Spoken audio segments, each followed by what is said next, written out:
केरवा के पतावा पे न्योता पे ठवानी न्योता करीना स्वीकार जी। हाँ लिहिनाया रघ मोर आदित्य गोसाइया परती के सुन ली पुकार जी।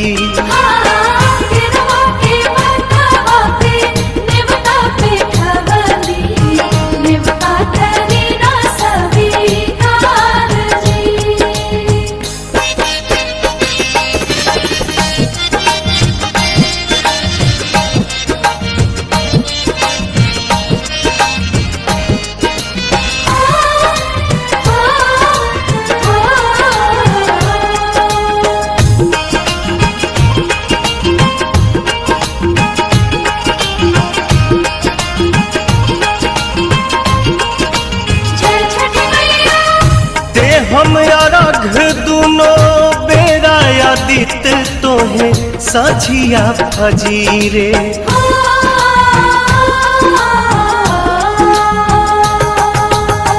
दूसरा अरघ देके मानव आशीष आके गंगा के तीरे। दिन के सहैया रौवे रोग हरैया जी रौवे से जग में जोर जी। हाँ केरवा के पतावा पे न्योता पे ठवानी न्योता करीना स्वीकार जी।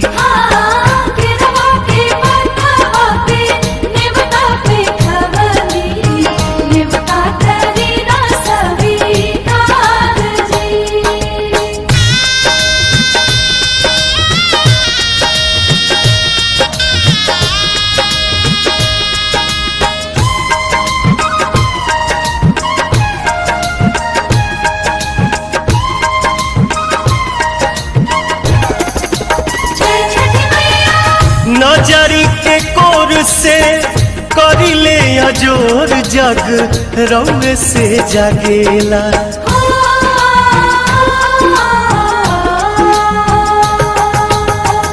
रौवे से रात होला रौवे से दिन काल चक्र चलेला। हर साल करब बरत आई छठी घटिया हमनी पकड़ब उपकार जी। हाँ लिहिनाया रघ मोर आदित्य गोसाइया परती के सुन ली पुकार जी।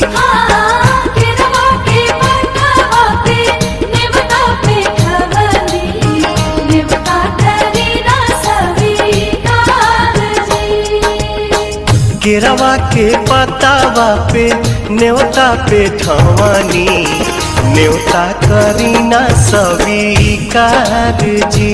हाँ लिहिनाया रघ मोर आदित्य गोसाइया परती के सुन ली पुकार जी।